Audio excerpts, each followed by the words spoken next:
this afternoon. My name is Dave. Kellogg, as mentioned, I'm an EIR at Balderton Capital, where I work with portfolio companies on go-to-market issues. My operating background includes, I've been a CEO of 2 companies between 0 and 100 million. I've been a CMO of 3 between 0 and 1 billion in revenue, and I've sat on the board of 10. So I like to think I have a pretty kind of 360-degree view of business. And today we're going to go back and talk about my roots, which is product marketing, which I did long ago. And we're going to talk about what founders need to understand about it, because I think it can generate a lot of stress between product marketing and the founder. And in addition, we can have some fun with the topic. So, so what exactly would you say that product marketing does here? Well, you don't sell software, sales does that. You don't do the demos, SEs do that. You don't pitch the press, PR does that. You don't define product strategy, product does that. You don't write specs. You don't generate pipeline, demand gen does that. You don't develop leads, the SDRs do that. You don't drive awareness, you don't work on brand, you don't do account-based marketing, and you don't do social. So what exactly do you people do, right? And at this point, this is what many people may be thinking, right? They're the beach yoga department because it's not clear what they do. And I can say, as someone who started my career in product marketing, you know, in general, these people are good people, right? I'm just a soul whose intentions are good, right? They want to help your business, they want to grow the business. Oh Lord, please don't let me be misunderstood. People don't understand product marketing, and that's why today we're going to take a look at 4 questions that will help us understand it better. So the first will be the simple, what is product marketing? The second will be, how do you know if someone's good at it? Which I think is actually very important, because being good at it is kind of a necessary but not sufficient condition for being effective at it. And it's actually easier to assess whether they're good at it or not. Third, we'll touch briefly on to whom it should report. There have been some changes in this over the last 20 years where people plug product marketing in, and at which phase of company evolution. And then here's a question on which more founders would ask and more C-level executives would ask, which is, how could I support it? So let's jump in and say, well, what is this thing called product marketing? If you go on LinkedIn, you can grab a generic job description template. It's always fun to look at these. And this is what LinkedIn thinks your generic product marketer looks like. They do things like align communications with brand identity, and they work on deployment timelines of something or other. They negotiate budgets, which I thought was interesting. And then under preferred qualifications, it says sharp negotiation skills. So I guess you're going to need them if you want any money. But when you look at this job description, it leaves me with like soulless bureaucrat. There's nothing in here kind of innovative or exciting. I don't think it's a particularly good description of the job. So let's try elsewhere. Let's go to the Product Marketing Alliance, which is a website for product marketers. And if you Google the question, what is product marketing, you find a lot of Venn diagrams. No two are ever the same, I would add, but there are many Venn diagrams because of its kind of interdisciplinary nature. And for the PMA, product marketing is the intersection of 4 circles. It's where product meets marketing, meets customer success, meets sales. And in the center all of that, according to them, is I always thought it was the CEO in the middle of all that, but I guess I was wrong. In the center of all that, it's product marketing. And you could tell a marketer wrote this copy. This is not great copy. It's got that kind of breathless marketing. So product marketing is a driving force behind getting products to market and keeping them there. Just that little extra silly thing somebody had to write because they're a marketing person, right? Doesn't mean much. They're responsible for messaging, sales enablement, adoption, product lifecycle. They have to make product features appeal to the senses, whatever that means, and they're plate spinners, which is actually a pretty good metaphor. So this isn't very helpful either. This is kind of, oh, they're masters of the universe, aren't we great? Let's try again. So here's my definition, which would be more of a duties-based. I have 2 ways of looking at it, but one is just duties-based. What do these people do? And usually it's these 6 things. First, messaging and positioning.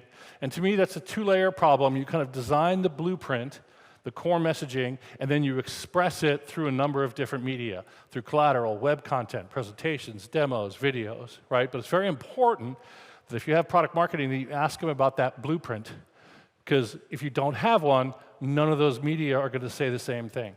So they're responsible for messaging and positioning. They're almost always responsible for product launches.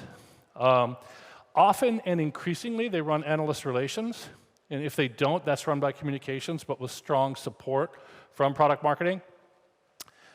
They do a lot of product-oriented marketing support. So they help demand gen, right? Because demand gen people are experts in SEO or content marketing or SEM or events, and they're not necessarily great at content. They don't really understand what you do.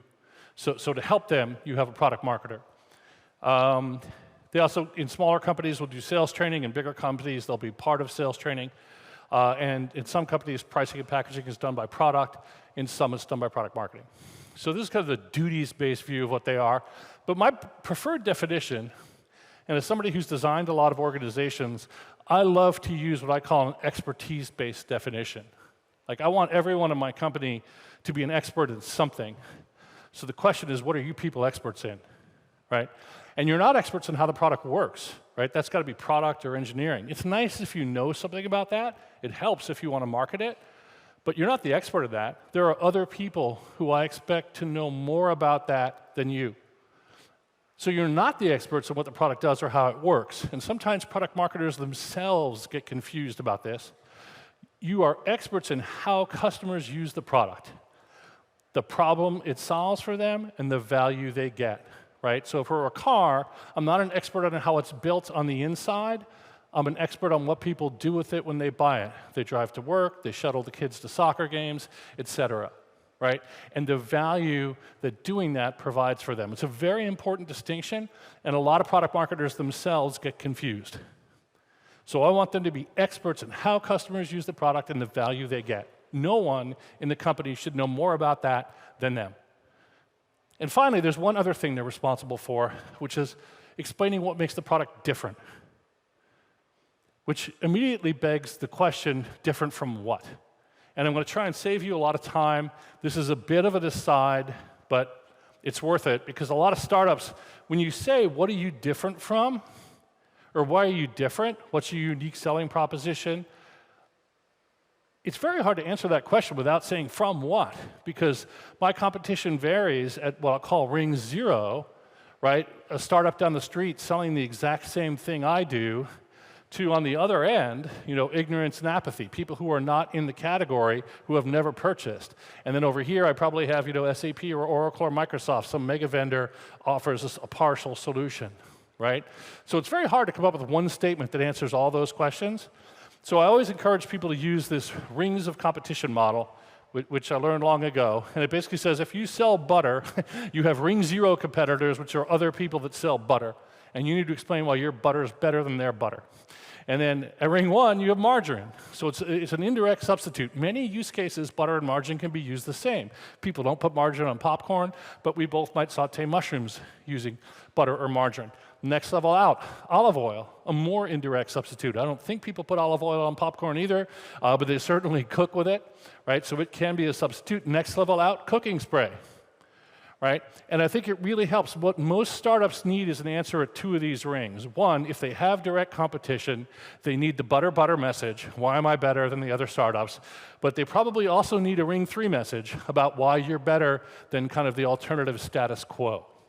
So when you talk to product marketers, and one good interview question is ask them to talk about differentiation, because if they don't have a mental model like this, then it's really hard. It's basically impossible. You can spend forever trying to make one statement that differentiates you from everything, and it will probably be toothless. So let's not do that. Let's instead use the concentric ring model. But let's end the aside and come back to what we were talking about, which is this notion of an expertise-based definition of a role, which frankly I like for every role in your company, but it also allows you to contrast who's experts in what. For example, if product marketing are the experts in how customers use the product, the value they get from it, and what makes it different, then what's product or product management experts in? And they're experts in what people want in the product, right? They're keepers of the list. And in reality, the lists, because there's 15 of them. There's what sales wants, what SEs wants, what customers in this vertical want, what customers in this segment want, what customer support wants, what services wants, right? PM is a very difficult job. but you are the ultimate keeper of the list. So you're experts in knowing what everybody wants. You're experts in having figuring out what the next most valuable thing to build is. And then after that, and this is the part many PMs get wrong, they need to be experts in devising strategy to work through all those lists. Because to me, the occupational hazard of PM is every release, you get one item from every list, and you make everyone incrementally more happy. You have no story, you have no strategy. Happens all the time. Really smart people end up in that trap. So if you're a CEO or a founder, try and help them not go there. Remind them their job is to approach their job strategically. So the question then, now that we kind of know what product marketing is, right? They're the experts not in how the product works, but in how customers use the product and the value they get. So we know what it is. How do we know if someone's good at it? So I've got a few criteria. They sound smart. They're a sharp dresser. Don't know about this guy. They have an MBA. They say positioning and solution a lot, and they use them both as nouns and verbs. Very important. Hopefully you guys know I'm joking by now. They worked for almost 2 years at Big Co. So they couldn't quite make it 2 years, but they were there, and they worked at some big brand name company, but only slightly less than 2 years. They brought lots of templates with them. So when they came from Big Co, they brought all this value in the form of templates, and you pay them a lot, right? And this, needless to say, and some people think they're arrogant. Can't forget that one. This, needless to say, is not the list you should be using, right? This is a joke to kind of play off the stereotypes of product marketing, but this is not how we tell if they're good. So how do we tell if they're good? Well, look, I'm not somebody who doesn't like measurement. I love measurement. If you read my blog, I do all kinds of work on metrics and measurement. But sometimes I think even as kind of a measurement freak, we need to admit when something's hard to measure. Because otherwise we find ourselves counting angels on pinheads, right? So we count what we can count, whether or not it means anything. And that's the danger of being a measurement freak. And I think when it comes to product marketing, we have to accept that there's some stuff we can count. We can get their speaker ratings at events, and they should be good. They should be good speakers. We can see if they did their OKRs, completion percentages. It doesn't tell us if the stuff they built was good. It doesn't tell us if it changes people's minds about buying the product, but at least we know they can commit to delivering an ebook and getting it shipped. Okay. We can look at traffic and usage. I guess, if the ebook never gets downloaded, then it couldn't possibly change someone's mind, right? But just because it is downloaded doesn't mean it did. But we can measure those things, and I encourage measuring them. You can also look at overall results. You can look at your Magic Quadrant placement or your wave placement, if Gartner or Forrester makes such a thing for your category. But the issue here is, again, I don't want you to count angels on pinheads. And I just, as somebody who started his career in product marketing and run marketing at 3 companies and been CEO of 2, I don't think it's very measurable. So measure what you can, but don't get too excited about it. And ultimately, the conclusion I came to was, look, this job is about being helpful, right? Marketing's whole mission is about being helpful, right? Marketing is supposed to help sales sell, and product marketing is supposed to effectively help marketing market. And you can actually measure helpfulness, right? So why not do it? And this is a way, back when I had a 300-person marketing team and ran a big marketing department with maybe 30 customer-facing product marketers, solution marketers, industry marketers, I would run an internal annual satisfaction survey, and this doesn't work so well at small scale, and some HR people get freaked out about this. but you can actually, in your internal CSAT survey, when you ask sales how happy they are with marketing, ask 2 questions. Have you ever heard of this person, and would you want to take them on a sales call? And the power of that is, first, you're sending a very clear message to your team that if you're one of the people who's going to get a dot on this thing, that matters to me. Because I want people to know who you are, and I want them to want to take you on a sales call. And then I can generate a quadrant, which this does. And you've got your stars on the right, and you've got your best-kept secrets on the top left, and you've got your problems on the bottom left, and you have your Hugos or your Google glasses, right, famous for not being good, in the bottom right. And you can kind of do career planning accordingly. And this is a powerful tool for measuring what sales, at least, thinks of your product marketing and customer-facing marketing people. But the ultimate way, if you said, Dave, come into my company and tell me if you think my product marketing team is good, this is what I'd do. I'd sit down and say, do you understand customers? When was the last time you spoke to one, and what did you talk about? I want to hear how often they talk and what they think. Can they explain to me why people buy the product? Tersely and clearly. This is the important part. That I want to feel the effort behind the answer. It should come out effortlessly, but I want to feel that they put massive thought into making it effortless. And the way I do that is say, did you consider this alternative? Did you consider that alternative? What about this? And if I can think of something that they haven't already thought of, analyzed, and dismissed, it's a problem, right? Because their job is to think more about this than I do. So have they been deeply thoughtful in building answers? Do they understand how people buy the product, the process they use? Can they describe the value customers get, both hard and soft? Can they differentiate the product relative to different rings?